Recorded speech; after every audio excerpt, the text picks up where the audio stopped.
The Lord be with you. None are as empty as those who are full of themselves. I know who said that, but I have never heard of him, and I doubt you would know him either. Maybe I'm wrong. Maybe you know exactly who Benjamin Whichcote is or was. What I do know is that all of us have met a prideful and arrogant person, someone who is always telling you about themselves, how successful they have been in life, how smart and wonderful they are. We have all known people who have that unique ability to turn every conversation back to being about them. From time to time, maybe we have even been that person. I hate to admit it, but I have to hold my hand up and say, guilty. For many years, when people told me something about their lives, I often returned with a story from my life. I thought I was showing them that I could relate to their story, that I had walked where they walked too. That truly was the intent of my heart, until someone looked at me after such a conversation and said, Steve, I just told you something important to me, and you didn't even recognize it. You just told me a story about yourself. I am sure you didn't mean it this way, but it feels like you're trying to one-up me. Ouch. That was the very last thing I wanted to do. But if that is how I made this person feel, how many other people had I made feel exactly the same way? Ouch again.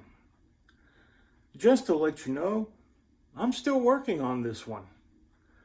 My life is filled with stories, but I'm still learning when and how to share them with others.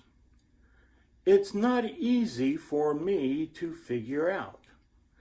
In the words of Abraham Lincoln, what kills a skunk is the publicity it gives itself. Perhaps that is why Joseph is on my mind. When it comes to selfless humility, I don't think there can be any greater example than Joseph. Let's face it, in the Christmas story and our Christian story, Joseph barely gets an honorable mention. He is on the scene and not too much later, he disappears. But for those few moments when he is in the story, what a witness he is to selfless humility. He is engaged, but not yet married. His fiancée tells him that she is pregnant, and Joseph knows with absolute certainty that he is not the father.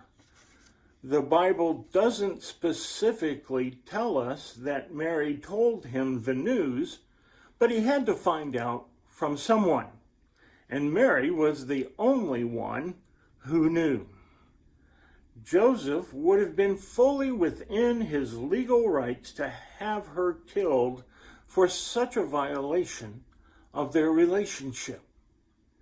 Instead, even before the Lord's intervention, he decides to separate from her quietly. No public embarrassment and humiliation, no proclamation on the front steps of the Jerusalem temple outlining her infidelity, just a quiet separation, two people going their own ways. Of course, we know that God came to Joseph in a dream and verified all that had been told to him. But does that make it any easier? Joseph, it's all true, every word of it.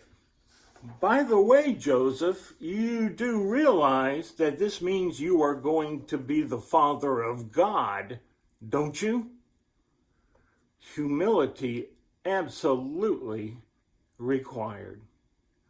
To believe the impossible only because of a dream.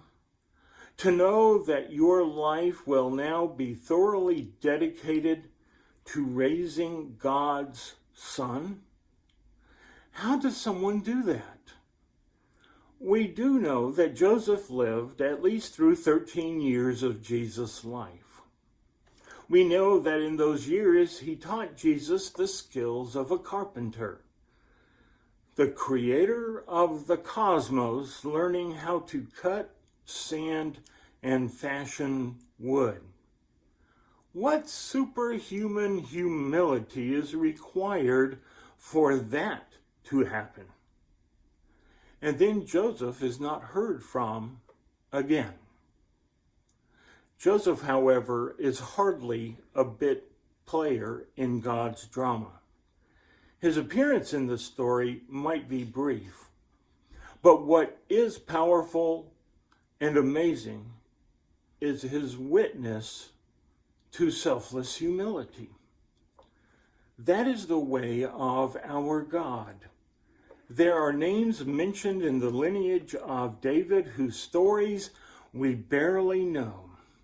And yet, without them, Jesus would not have been born. The prophecy about Jesus' descendants being from the line of King David would never have been fulfilled. Jesus could not have been recognized as the Messiah. We may not know their names, but we do know that they are essential to this story. Do you ever feel like a bit player in God's drama? Then the story of Joseph is for you. There is a Chinese proverb that says, "A bit of fragrance always clings to the hand that gives roses."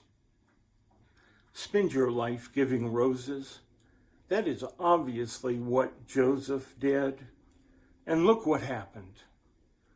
We never know what God will do with such selfless humility. Amen.